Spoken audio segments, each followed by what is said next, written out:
Curious about the root chakra? Want to know how to unblock, heal, or balance this specific energy center? Today I'm going to share root chakra basics, how to know if you're imbalanced here, and tips to begin the healing process. You might want to have your notebook or journal nearby. There's a lot of incredible information coming. If you haven't joined our yoga fam yet, click that subscribe button and bell to be notified every time I post a new video helping you to practice yoga on and off your mat. Now, I've taught several root chakra focused workshops and courses over the years, like my fall equinox live virtual yoga retreat that hundreds attended, courses that are housed exclusively inside the Body, Mind, Soul studio, and also here on YouTube, so people like you can learn about the chakra system and leverage it as a holistic therapeutic tool. It's something I'm incredibly devoted to. And by the way, if you're new to the chakra system, welcome. I recommend checking out these videos here and here that introduce the system and teach balancing basics, and these two chakra challenges here and here that are available on my YouTube channel to support you. These resources will either be a great introduction or review for you. Now, to get started, let's meet the root chakra, also known as muladhara. So the first chakra, the root, muladhara, it's the very foundation of the entire system, and it's what all the other energy centers stack atop of. The location is the base of the spine, or the tailbone, or the coccyx, or really anything in the lower portion of your body. The element is earth. The color is red. This is your physical identity. Having is the activity. It's your right to be here and belong. And the shadow or wound is fear.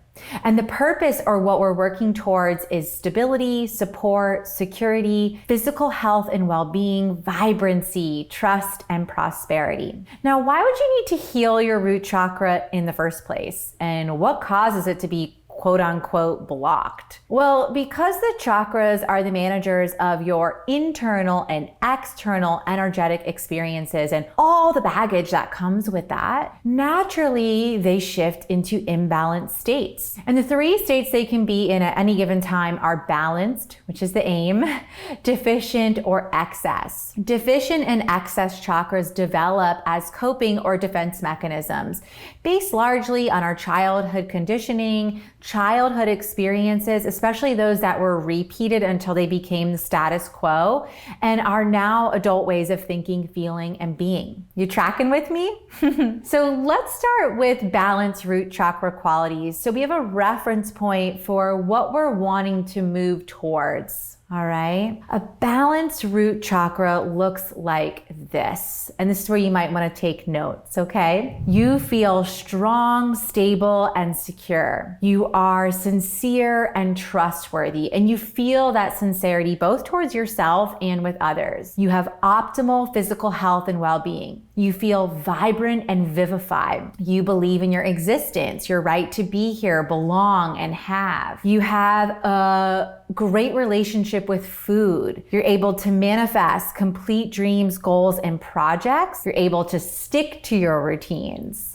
You have a clean living and working environment. It's organized, it feels spacious, and you're able to take a stand, stay grounded, and be an autonomous, authentic adult. Now, everything I just listed are the balanced qualities, the qualities we're wanting to cultivate and work towards. Let's dive into deficient root chakra qualities next. And deficiency is when an energy center is offline or hanging back, so to speak. Here's some characteristics based on my teachers, Anna Dea Judith and Ashley Turner's work. Deficiency looks like you feel fearful or anxious. And fear is the core root chakra wound or shadow. You're undisciplined, restless, scattered, and struggle with focus. You're not grounded, rooted, or connected to this material, earthly plane. The reality, right? You're possibly disconnected from your body, struggling with inhabiting it, embodying it. And you're often living in your head, and people might describe you as spacey. You are also notably underweight,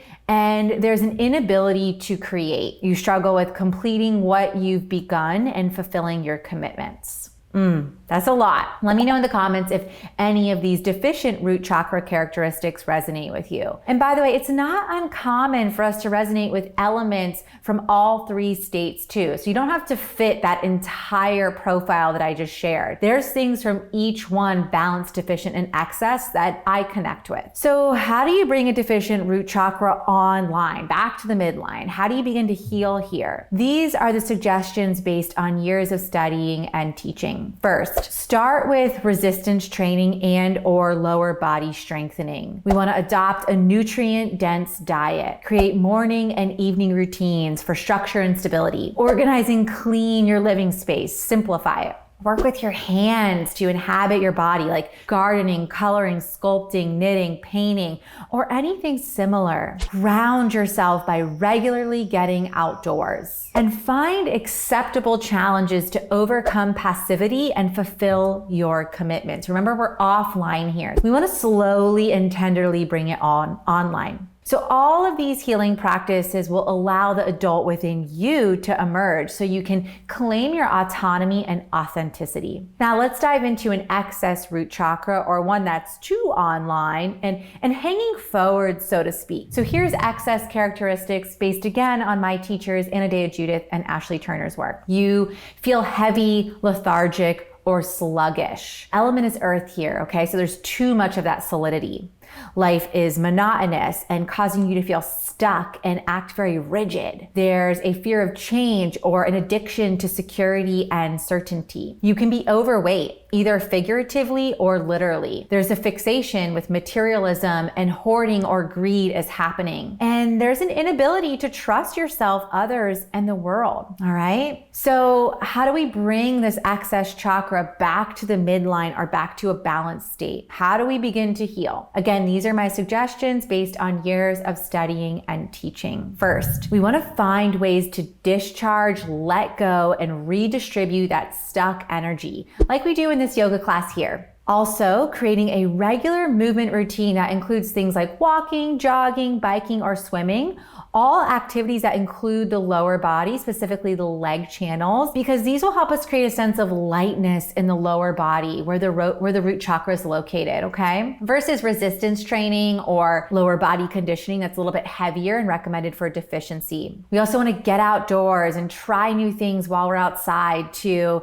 combat that rigid state. You can think about adopting a veggie plant-based diet, make sense of your finances and money beliefs, organize, donate, and simplify your home and workspaces, and practice santosha, contentment, and aparigraha, non-hoarding, non-clinging, and non-grasping. Okay, we covered it, yoga fam. Let me know in the comments, which state do you identify with the most? Balanced, deficient, or excess? And which of the healing suggestions do you want to put into practice? Really focusing on 1 to 2, maybe 3 max. To continue learning with me, download my Yoga Reset Guide, a 7-step journey through the chakra system to recenter your body, mind, and soul. This guide includes on-the-mat classes, energy aligning exercises, chakra mantras and affirmations, which I absolutely adore, and self-reflection journal prompts. It's an approachable, digestible,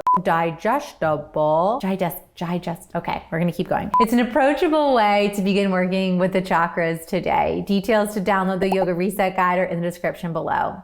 Now, if you enjoyed this off the mat lesson, give this video a like, share what you learned today in the comments. It's so important to participate so we can process what we've just learned together. And then join our yoga fam by hitting that subscribe button. Thank you for being here. And as always, now the real work begins, right? We take our yoga off the mat, off the screen, and into our daily lives.